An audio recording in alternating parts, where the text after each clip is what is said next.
నమస్కారం. అదృష్టం కార్యక్రమానికి స్వాగతం. వివాహానికి ముందే సంతానం గురించి తెలుసుకోవచ్చా? పుత్రకామేష్టి యాగంతో సంతానం కలుగుతుందా? జాతకాల్లో సంతాన యోగం ఉందో లేదో తెలుస్తుందా? కాలసర్ప దోషముంటే పిల్లలు పుట్టరా? మరియు జాతక సమస్యలకు పరిహారాలు తెలియచేయడానికి మనతో ఉన్నారు ప్రముఖ జ్యోతిష్యులు వీరాపురం సుబ్రహ్మణ్య స్వామి గారు. గురువుగారిని అడిగి మరిన్ని విషయాలు మనం తెలుసుకుందాం. గురువుగారు నమస్తే. గురువుగారు అందరికి కూడా శుభాశీస్సులండి. గురుగారు, ఈ మధ్య కాలంలో మనం చూసినట్లయితే ప్రతి ఒక్కరు కూడా సంతానం కలగట్లేదు. పెళ్ళై సంవత్సరాలు గడుస్తున్నా సంతానం కలగట్లేదు. ఒకవేళ ప్రెగ్నెన్సీ కన్ఫర్మ్ అయినా అబార్షన్స్ అవుతున్నాయని చెప్పి చాలా మందిలో ఉంది. అసలు ఎందుకు దీనికి మెయిన్ రీజన్ ఏంటంటే కొంతమంది కాలసర్ప దోషాలని చెబుతుంటారు కదా, దీని గురించి మా ప్రేక్షకులకు మీరు తెలియజేస్తారా? తప్పకుండా, చాలా మంచి విషయము. ఎందుకంటే ఇది సృష్టికి సంబంధించిన విషయం. సృష్టి అంటే ఇప్పుడు మా తల్లిదండ్రులకి సంతాన యోగం అంటే నేను జన్మించాను, అలాగే మా తల్లిదండ్రులకి మేము దాదాపు 8 మంది. ఇది సంతాన యోగం అంటే మనకు సమయానుకూలంగా ఎటువంటి నష్టాలు లేకుండా పిల్లలు పుట్టడం, అది సృష్టి క్రమం. అలాగే దాన్ని సృష్టి. మనకిక్కడ పిల్లలు ఆలస్యంగా కలుగుతున్నారు అంటే ఏదో లోపం. ఆ లోపం ఏమిటి అంటే జాతక లోపం. ఆ జాతకం లోపం అనేది ఆరోగ్యం పైన ఉంటుంది, ప్రధానమైనటువంటి దోషం. రెండవది ఏంటంటే మనకు సంతానం యొక్క విషయంలో వివాహానికి ముందే, అంటే మనం పెళ్లి చేసే ముందే సంతానం ఉన్నారా లేరా అన్నది కూడా మనము చూసుకోవచ్చు. ఒకవేళ ఇక్కడ 3 అంశాలు ఉంటాయి. ఈ 3 అంశాలు ఏమిటంటే, ఒకటి ఆరోగ్యము, రెండవది ఆరోగ్య స్థానం అనేది మనం పుట్టిన సమయాన్ని బట్టి 6వ స్థానం ఆరోగ్య విషయాన్ని తెలియచేస్తుంది. ఈ ఆరోగ్య సమస్యల వల్ల కూడా మెయిన్ ప్రధానమైనటువంటి రీజన్ సంతానం ఆలస్యం కలగడం లేదంటే కలగకపోవడం ఉంటుంది. రెండవది ఏంటంటే అక్కడ జాతకరీత్యా 5వ స్థానం 5వ ఇంట ఒక సంతాన విషయాన్ని తెలియచేస్తుంది, పుట్టినటువంటి జాతకురాలకు కానీ అలాగే ఆ జాతకుడికి కానీ. 5వ స్థానంలో గ్రహస్థానాన్ని బట్టి వీళ్ళకు సంతానం, మొదటిగా పుత్ర సంతానం ఉందా లేదంటే పుత్ర సంతానం లేదు, స్త్రీ సంతానం ఉందా అనేది మనం తెలుసుకోవచ్చు. మూడవది ఏంటంటే అధిక సంతాన ప్రాప్తి ఉందా లేదా, లేదంటే ఒకరు లేదా ఇద్దరా అనే విషయాన్ని కూడా ఆ 5వ స్థానమే తెలియచేస్తుంది. ఇదే కాకుండా అసలు సంతానమే లేరు అనే విషయం కూడా మనకు తెలియచేస్తుంది. ఈ జాతకాల్లో మనం మ్యాచ్ చేసి చూసుకునేటప్పుడు ఇది ఇంపార్టెంట్గా చూసుకోవాలి. 5వ అలాగే 6వ ఆరోగ్యము, ఇటు ఆరోగ్య సమస్య ఉంది, అలాగే సంతాన యోగం లేదు. అలాంటప్పుడు ఆ వివాహ సంబంధాన్ని చేసుకోకపోవడం చాలా మంచిది. ఎందుకంటే మనం చేసుకున్న తర్వాత బాధపడము, అలాగే కలగడం లేదని చెప్పేసి ఆ వచ్చిన అటువంటి ఇల్లాలని బాగా మనం ఇబ్బంది పెట్టడము, తను జీవితాంతం మదన పడడం, ఇటువంటి సమస్యలు అనేటివి ఏర్పడే అవకాశం ఎక్కువగా ఉంటుంది. దానివల్ల అటు ఇటు ఇద్దరికి కూడాను దీర్ఘకాలికంగా మనోవేద అంటే పిల్లలు కలగలేదు అని చెప్పేసి వాళ్ళు ఎప్పుడు బాధపడుతూ ఉండడం, లేదంటే తరచూ దేవాలయాలు తిరగడం, ఇలా అన్నీ కూడా అనేక పుణ్యక్షేత్రాలు, నది స్నానాలు చేయడం, ఆచరించడం ఇలా చేస్తుంటారు. అయితే ఏది ఏమైనా జాతక రీత్యా మనకు అక్కడ లోపం ఉన్నప్పుడు మనం చేసేటువంటి పూజాఫలం, వీటిలో మనకు గుడికి కూడా తిరిగినా కూడాను, సముద్ర స్నానం చేసినా కూడాను సంతానం కలగలేదనుకోండి, అప్పుడు పుత్రకామేష్టి యాగం. ఈ పుత్రకామేష్టి యాగం అనేది చాలా పెద్ద విశేషమైనటువంటి పూజా కార్యక్రమం. పుత్రకామేష్టి యాగంలో అన్ని విధాలా వచ్చేస్తాయి. వాళ్లకు జాతకాన్ని బట్టి ప్రధానంగా రుద్ర గణపతి పూజ, తర్వాత నవగ్రహాల యొక్క శాంతి, అంటే గ్రహస్థానాల్లో ఎవరైతే సంతానానికి సంబంధించి దోషకారకులై ఉన్నారో, నష్టాన్ని కలగచేస్తున్నారో వాళ్ళకి సంబంధించి శాంతి చేసుకోవడం. మూడోది ఏంటంటే సర్పశాంతి. మీరు ఇందాక అన్నట్టు కాలసర్ప దోషం అనే ఒకటే కాదు, సంతానానికి మెయిన్ రీజన్ ఏంటంటే శాపం. ఈ సర్పశాపం వల్లనే మెయిన్గా ప్రధానంగా సంతాన నష్టం కలుగుతుంటుంది. సర్పశాపం అనేది మనకు ఎలా తెలుస్తుంది అంటే లగ్నం నుంచి 5వ ఇంట కుజుడు, ఆ కుజుడితో రాహు కలిసి ఉన్న, రాహు దృష్టి ఉన్న, లేదు బుధుడు కలిసి ఉన్న, బుధుని యొక్క దృష్టి ఉన్న, ఇదే కాకుండా శని దృష్టి ఉన్న, ఇక్కడ మనకు ఈ మూడే కాకుండా రవి బుధులు కలిసి ఉన్న అంతే ఉంటుంది, కుజుడితో కలిసి ఉన్న అలాగే ఉంటుంది. అలాగే కేతువు బుధుడు కలిసి ఉన్నా కూడా సంతాన విషయంలో నష్టాలు ఉంటాయి. ఒకవేళ కలిగిన అది స్త్రీ సంతానం మాత్రమే కలుగుతుంది. ఇలా ఆ జాతకంలో పంచమ స్థానాన్ని బట్టి మనం ఆ గ్రహాల యొక్క శాంతి చేసుకోవడం మంచిది. ఓకే గురుగారు, మనకు కాలర్ ఉన్నారు. వరమణికంఠ గారు, నమస్తే అండి. నమస్కారం మేడం. వరమణికంఠ గారు, మీ ఇయర్ చెప్పండి. 14 జనవరి 2003 మేడం. 14th January 2003. 14 జనవరి 2003. ఓకే, టైం చెప్పండి. టైం మధ్యాహ్నం 1:20 మేడం. 1:20 మధ్యాహ్నం. ఓకే, మీరు ఏలూరులో జన్మించారా అండి? రాజమండ్రిలో మేడం. రాజమండ్రిలో జన్మించారా? దేని గురించి తెలుసుకుందాం అనుకుంటున్నారు వరమణికంఠ గారు? జాబ్స్ ఎన్ని వచ్చినా సరే వెనక్కి వెళ్ళిపోతున్నాయి మేడం. జాయినింగ్ లేట్ అవుతుంది, లేకపోతే రావట్లేదు. అది ఎప్పుడు జాయిన్ అవుతాను అసలు? ఓకే సరే, 14th January 2003. హలో, నమస్కారం గురువు గారు. దీర్ఘాయుష్మాన్ భవ, ఉన్నత ఉద్యోగ ప్రాప్తిరస్తు. మీరు పుట్టినటువంటి తెలుగు సంవత్సరం శ్రీ చిత్రభానునామ సంవత్సరము పుష్యమాసంలో పుట్టారు నాన్న. ఆ రోజు వచ్చేసి ఏకాదశి మంగళవారం, అంటే వైకుంఠ ఏకాదశి, ముక్కోటి ఏకాదశి అంటారు. అలాగే ఆ రోజు మంగళవారము. సమయం ఎన్ని గంటలకన్నారు? 1:20 గురువు. సరేనా. రోహిణి నక్షత్రం. జన్మనామం వచ్చేసి ఓంకారం. ఓంకార్ నీకు పెట్టాల్సిన పేరు జన్మనామం. తర్వాత వచ్చేసి వృషభ రాశిలో పుట్టావు. నువ్వు పుట్టినటువంటి సమయాన్ని బట్టి చదువులోను అలాగే అంటే ఉద్యోగంలోను ఆటంకాలు ఉన్నాయి.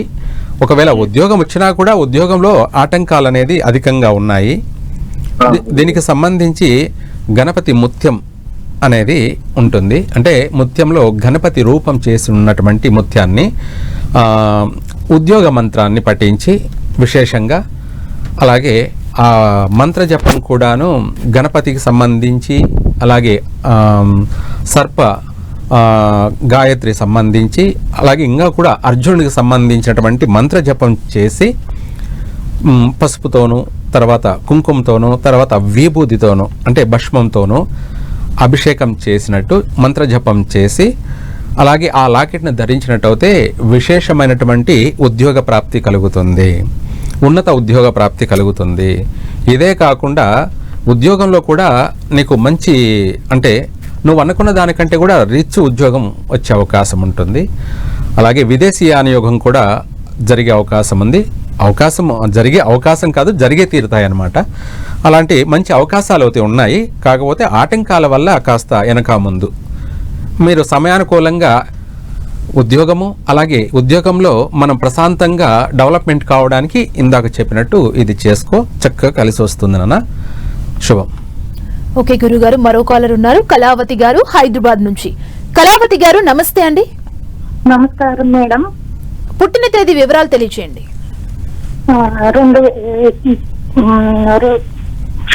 2002 డిసెంబర్ 30. ఓకే, సమయం 11:35. 11:35. సాయంత్రమా ఉదయమా? ఉదయం. ఉదయం. అంటే పుట్టిన తేదీ ఇవన్నీ చెప్పారు కదా, అంటే పుట్టిన స్థలం కూడా చెబుతారా? కోల్కతా మేడం. కోల్కతాలో జన్మించారు. మీ గురించే తెలుసుకుందాం అనుకుంటున్నారా? మా అబ్బాయి గురించి మేడం. మీ అబ్బాయి పేరు? తరుణ్ కుమార్. వరుణ్ కుమార్. తరుణ్ కుమార్. హలో, నమస్కారం గురువు గారు. దీర్ఘాయుష్మాన్ భవ. చెప్తానమ్మా. మీ అబ్బాయి పుట్టింది శ్రీ చిత్రభానునామ సంవత్సరం మార్గశిర మాసంలో పుట్టారు. అలాగే ఆ రోజు వచ్చేసి 30వ తారీఖు అన్నారు కాబట్టి ద్వాదశి, బహుళ ద్వాదశి, సోమవారము, విశాఖ నక్షత్రము, అలాగే 3-4 పాద సంధి, తులారాశిలో పుట్టారమ్మా. అలాగే మీ అబ్బాయి పుట్టినటువంటి సమయాన్ని బట్టి ఈ అబ్బాయి జాతక ప్రకారంగా చదువులోనూ బాగా ఆటంకాలు ఉన్నాయమ్మా. విద్యలో బాగా ఆటంకాలు ఉన్నాయి. విద్యా ఉద్యోగ విషయాల్లోనూ అన్ని ఆటంకాలే ఉన్నాయి. ఈ అబ్బాయి ఏ పని చేసినా కలిసి రావడం లేదు. ఏం చేస్తున్నారు? అదే మీరు చెప్పినట్టు ఏ పని చేసినా వాడికి కలిసి రావడం లేదు. 2 నెలలు 3 నెలలు పని చేయడము, మళ్ళా ఏదో ఒక కారణం వల్ల అది వదిలేయడం వస్తుంది గురుగారు. ఏం పని చేస్తున్నాడు ఇప్పుడు? ఇప్పుడు ప్రస్తుతం ప్రెజెంట్ బట్టల షాప్ లో పని చేస్తున్నాడు. సరేనమ్మా, పర్వాలేదు. రేపు శనివారం పౌర్ణమి సాయంత్ర సమయంలో ఈ అబ్బాయికి ఉప్పు, మిరియాలు, ఒక పిరికుడు కల్లుప్పు, అందులో ఒక 5 గింజలు మిరియాలు తీసుకొని శనివారం రేపు సాయంత్రం పౌర్ణమి తల మీద నుంచి 3 సార్లు కుడివైపుకి తిప్పి పిరికిడితో పట్టుకొని 2 సార్లు ఎడం వైపుకి తిప్పి సింకులో వేసి వాటర్ పట్టండి. సింకు లేని పక్షాన ఒక మగ్గులో నీళ్ళు తీసుకొని అందులో వేసేసి కరిగిన తర్వాత ఆ నీళ్ళని చెట్టుకు పోసేయండి. రేపు పౌర్ణమి శనివారము ఇలా చేయండి. అబ్బాయికి రేపు సాయంత్రము చేయండి, ఆదివారం ఉదయం కూడా చేయండి. లేదా ఇంకా కంటిన్యూగా కూడా ఒక 9 రోజులు కానీ 27 రోజులు కానీ కంటిన్యూగా చేయండి. అబ్బాయికి చక్కగా కలిసి వస్తుందమ్మా. అతను ఏ పని చేసినా కూడా కలిసి వస్తుంది. అబ్బాయి అన్న బాగుపడతాడు. కొంచెం ప్రతి దాంట్లో స్థిరపడ్డం అన్న జరుగుతుందమ్మా. అలా చేసుకోండి. శుభం. ఓకే గురువు గారు, బెంగళూరు నుంచి మరో కాలర్ ఉన్నారు, శోభారాణి గారు. నమస్తే అండి. నమస్తే మేడం. ఎవరి గురించి తెలుసుకుందాం అనుకుంటున్నారు? నా గురించే మేడం. పుట్టిన తేదీ వివరాలు తెలియచేయండి. మార్చి 1, 1980 మేడం. మార్చి 1, 1980 మేడం. 80. సమయం మిడ్ నైట్ 1-2 మధ్య మేడం. 1 నుంచి 2 మధ్య. ఓకే. ఎక్కడ పుట్టారు మీరు? బర్త్ ప్లేస్ ఎక్కడ? ఆంధ్ర మేడం, మదనపల్లి దగ్గర. మదనపల్లిలో పుట్టారు. మార్చి 1, 1980. ఎస్. సమయం 1:20. 1 గంట నుంచి 2 గంటల వరకు పుట్టారు ఉదయం. మార్చి 1. ఎస్. దేని గురించి తెలుసుకుందాం అనుకుంటున్నారండి మీరు? ఏ పని చేద్దాం అనుకున్న అంగడి పెట్టినా లాస్ అయిపోతుందా, మళ్ళీ పెట్టాలనుకుంటుందా, అది ఎలా ఉంటుంది అని. ఓకే. సరేనమ్మా, తెలియజేస్తాను. నమస్కారం గురుగారు. దీర్ఘాయుష్మాన్ భవ. ఏ వ్యాపారం చేస్తున్నారమ్మా? సార్ ఇది స్టేషనరీ ఐటమ్స్. సరేనమ్మా, తెలియచేస్తాను.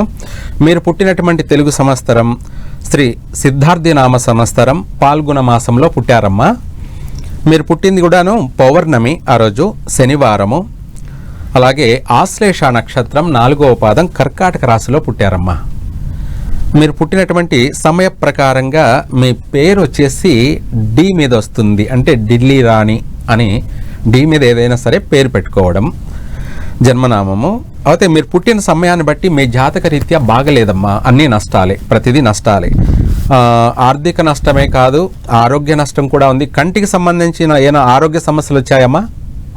ఏం లేదు, ఇది షుగర్ అట్లా వచ్చింది స్వామి, బోన్స్ పెయిన్ అట్లా. ఏమి లేదన్నావు మరి. సమస్యలు అయితే ఆరోగ్య సమస్యలు పెద్దగానే ఉన్నాయిగా. అదే చెప్పాను నీకు, ఆరోగ్య సమస్యలు పెద్దగా ఉన్నాయి తల్లి. అది కూడా తలకు సంబంధించినటువంటి ఆరోగ్య సమస్యలు కూడా వచ్చే అవకాశం ఉంది ఫ్యూచర్ లో. జాగ్రత్త. దీనికి సంబంధించి వీలైనంత వరకు కుంకుమ పువ్వు తీసుకొని వేడి నీళ్ళల్లో వేసుకొని తాగుతుండండి. వారానికి 1-2 సార్లు రాత్రి పనుకునేటప్పుడు ఇలా చేయండి. చక్కగా కొంతవరకు ఆరోగ్యపరంగా బాగుంటారు. ఇంకా కూడాను దీనికి సంబంధించి పూర్తిగా పరిష్కారం తెలుసుకొని ఏది చేస్తే బాగుంటుందో అలా చేసుకోండి. ఆరోగ్యపరంగా ఇప్పుడున్న సమస్యే కాదు, షుగరే కాదు, ఇంకా పెద్ద పెద్ద సమస్యలు వచ్చే అవకాశం ఉంది జాతకంలో. అంటే ఆపరేషన్లు జరిగేటువంటి మేజర్ సమస్యలు ఉన్నాయి. కాబట్టి ముందు జాగ్రత్త పడడం మంచిదమ్మా. శుభం. ఓకే గురుగారు, తాండూరు నుంచి ఎల్ ప్రభులింగం గారు ఉన్నారు. ప్రభులింగం గారు నమస్తే అండి. నమస్కారం మేడం. మీ గురించి తెలుసుకుందాం అనుకుంటున్నారా? అవును మేడం. పుట్టిన తేదీ వివరాలు ఇస్తారా? 5/4/1964. 5/4/1964. సమయం చెప్తారా? Early morning 5 below. Early morning 5 below. 5 below. ఏంటి మళ్ళీ ఒకసారి? 5వ తారీఖు 4వ నెల 1964. Early morning 5 below. దేని గురించి తెలుసుకుందాం అనుకుంటున్నారు ప్రభులింగం గారు? ఓన్లీ నా జాతకం ఎట్లుంది చెప్తున్నాం. జాతకం ఎట్లుంది మీ గురించి తెలుసుకోవాలని మీరు కాల్ చేశారు కదా. మీరు పుట్టిన స్థలం ఎక్కడండి? తాండూరు వికారాబాద్ జిల్లా. తాండూరు వికారాబాద్ జిల్లా. ఎన్ని గంటలకన్నారు? 5 బిలో అని చెబుతున్నారు. ఎగ్జాక్ట్ గా అదే టైం ఐడియా? ఉదయమా సాయంత్రమా? ఉదయం. ఉదయం తెల్లవారు. సరేనా, తెలియజేస్తాను. ఓకేనా. మీరు పుట్టినటువంటి తెలుగు సంవత్సరం శ్రీ క్రోధిన నామ సంవత్సరం, అది అధిక చైత్ర మాసం. ఆ నెలలో తెలుగు ప్రకారంగా అధిక మాసం వచ్చింది. తదుపరి వచ్చేసి బహుళ అష్టమి ఆదివారము, పూర్వాషాఢ నక్షత్రము, 3వ పాదము, ధనుసు రాశిలో పుట్టారు నాన్న. మీరు పుట్టినటువంటి సమయ ప్రకారంగా జన్మనామం వచ్చేసి భార్గవ్ జన్మనామము. అలాగే మీరు జన్మించినటువంటి సమయాన్ని బట్టి మీ జాతక రీత్యా ప్రస్తుతం అయితే ప్రజెంట్ బాగలేదు. ఆర్థిక పరంగా ఏదైనా నష్టం జరిగిందా? హలో ప్రభులింగం గారు. జరగలేదు సార్. అదృష్టవంతుడివి. ఆర్థిక పరమైనటువంటి నష్టాలు ఉన్నాయి, జాగ్రత్త. ఓకే. ఇంకా వచ్చేటప్పటికి మీకు ప్రతి విషయంలోనూ ఆలస్యం ఏదైనా అనుకున్నది, కానీ సొంత ఇల్లు కట్టి ఉండాలి. ఓకే ఉందే సార్. 1 కానీ 2 కానీ కట్టే యోగం ఉంది. ధన్యవాదాలు సార్. Thank you. కొంచెం ఆరోగ్య విషయాల్లో జాగ్రత్త ఉండండి, బాగుంటుంది. మంచి సార్. మిగతా విషయాల్లో అంతా కూడా బాగానే ఉంటుంది, పర్వాలేదు. కాకపోతే పూర్తిగా మన జాతకం క్లియర్గా చెప్పడానికి సమయం సరిపోదు కాబట్టి ఇదంతా నేను ఫాస్ట్గా స్పీడ్గా రఫ్గా చెప్పడం మాత్రమే మీకు. ఓకే సార్, ధన్యవాదాలు. పర్వాలేదు. అయితే ప్రజెంట్లీ ఏంటంటే ధనుసు రాశి ఈ సంవత్సరం బాగుంది. మీ పుట్టిన సమయాన్ని బట్టి కూడా ఇంకా రెమెడీ చేసుకోండి, పర్ఫెక్ట్గా తెలుసుకొని చక్కగా ఆరోగ్యపరంగా నష్టం రాకుండా, అలాగే ఆర్థిక పరంగా కూడా నష్టం వచ్చే అవకాశం ఉంది ఫ్యూచర్లో. అది కూడా రాకుండా ముందు జాగ్రత్త పడ్డం ఇంకా మంచిది నాన్న. శుభం. పేరు మీదకి పేరు రాసి ఉంటుంది సార్. ధనుసు రాశి పేరు ప్రభులింగం పేరు మీద. ఆ పేరు మీద కాదు, నీ పేరు వచ్చేసి ప్రభులింగం అనేది తులారాశి పేరు మీద, కానీ పేరు ప్రకారంగా చూసుకోవడం కాదు. నీ తలరాత ప్రకారంగా ఇందాక చెప్పాను కదా భార్గవ్ అని, భా మీద వస్తుంది. పూర్వాషాఢ నక్షత్రం 3వ పాదం, ధనుసు రాశి. శుభం. గురువు గారు, చాలా మంది అంటుంటారు నరదిష్టి చాలా డేంజర్, నరదిష్టి జరిగితే డౌన్ ఫాల్ మొదలవుతుంది, అనుకున్న పనులు అవ్వవు, అన్ని నష్టాలే అంటుంటారు. అసలు ఈ నరదిష్టి అంటే ఏంటి? దీని ఎఫెక్ట్ ఎందుకు ఇంత ఉంటుంది? మంచి విషయమేనండి.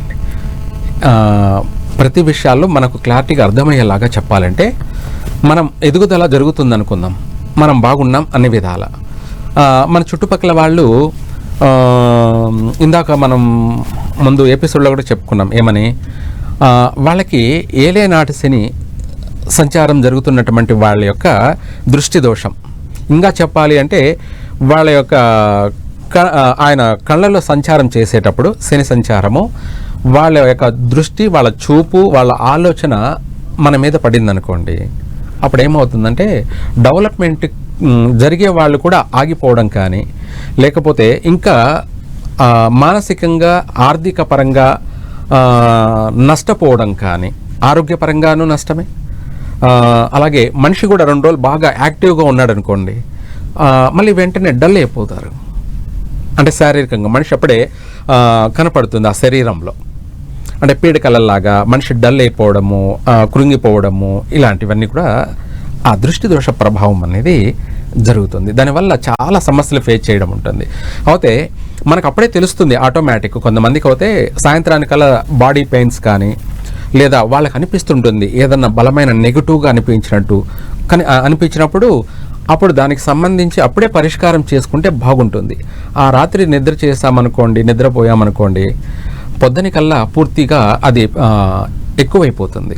చాలామందికి ఏమవుతుందంటే ఏదైనా తిన్నది మళ్ళీ వామిటింగ్ అయిపోవడం, మనిషి శారీరకంగా కృంగిపోవడం, ఇంకా ఫీవర్ రావడము, బాడీ పెయిన్స్ ఎక్కువైపోయి విపరీతంగా ఆరోగ్యపరంగా వెంటనే ఎఫెక్ట్ అనేది జరుగుతుంటుంది. ఇటువంటి వాటికన్నిటికీ కూడా ఏది ఏమైనా కూడా ఆర్థికంగా నష్టపోతున్నామని బాధపడడం కన్నా ఈ నరదిష్టి అని తెలిసినప్పుడు ఇందాక చెప్పాను ఉప్పుతో అదైనా చేయొచ్చు. ఇది కాకపోతే ఇంకా కూడా మనకు గురిగింజలు ఉంటాయి. ఇంకా చెప్పాలంటే ఎటువంటి నరదిష్టి ఉన్న వాళ్ళైనా సరే ఈ పౌర్ణమి శనివారం రోజు మార్గశిర శుద్ధ పౌర్ణమి లేదా ఆదివారం ఉదయమైనా సరే గురిగింజలు ఒక 5 గురిగింజలు తీసుకొని సాయంత్రం పనుకునేటప్పుడు ఒక పసుపు గుడ్డలో కట్టి రెట్టెకు కట్టుకొని పనుకొని మళ్ళీ మరుసటి రోజు ఉదయం లేచి దాన్ని తీసి నీళ్ళల్లో వేసేస్తే వాళ్ళకి ఎటువంటి గ్రహ దృష్టి దోషమైనా సరే అలాగే నరదృష్టి దోషమైనా సరే ఏదైనా సరే ఒక అయస్కాంతం ఐరన్ని మ్యాగ్నెట్ ఎలా లాగేస్తుందో మనలో ఉన్నటువంటి నెగిటివ్నంతా కూడా ఆ గురిగింజలు లాగేయడం జరుగుతుంది.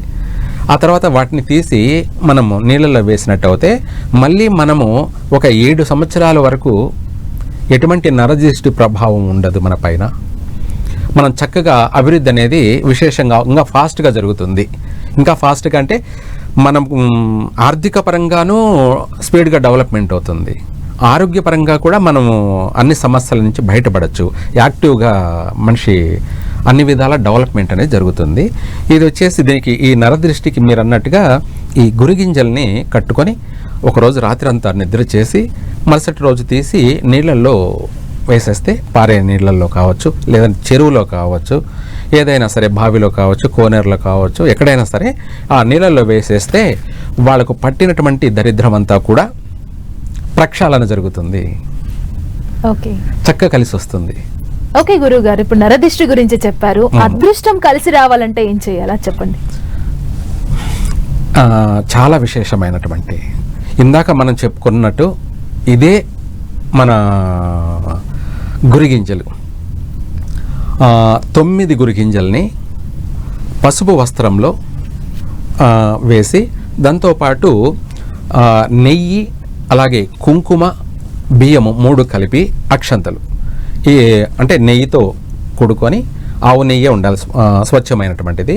అలాగే కుంకుమ వేసి కుంకుమతో కలిపినటువంటి ఈ బియ్యాన్ని ఈ 9 గురిగింజల్ని వేసి మూట కట్టి ఈ మంత్రం పట్టిస్తూ నేను చెప్పే మంత్రం కట్టిన తర్వాత ఇంట్లో బీరువాలో పెట్టుకుంటే చక్కగా వాళ్ళకి విశేషంగా కలిసి వస్తుంది. ఆర్థిక పరంగా వాళ్ళే 10 మందికి సహాయం చేసే స్థాయికి ఎదుగుతారు, 10 మందికి ఇచ్చే పొజిషన్లో ఉంటారు, అలా అభివృద్ధి చెందుతారు. ఆర్థిక పరంగా మాత్రమే, ఓన్లీ ఆర్థిక పరంగా విశేషంగా కలిసి రావాలంటే ఈ గురిగింజల్ని పసుపు వస్త్రంలో మూటగట్టి ఇందాక మనం చెప్పుకున్నట్టు ఆ బియ్యం కూడా వేసి ఆ బియ్యం కూడా ఏంటంటే ఒక పిరికిడు వేసి మూట కట్టేసి బీరువాలో పెట్టుకుంటే చక్కగా కలిసి వస్తుంది.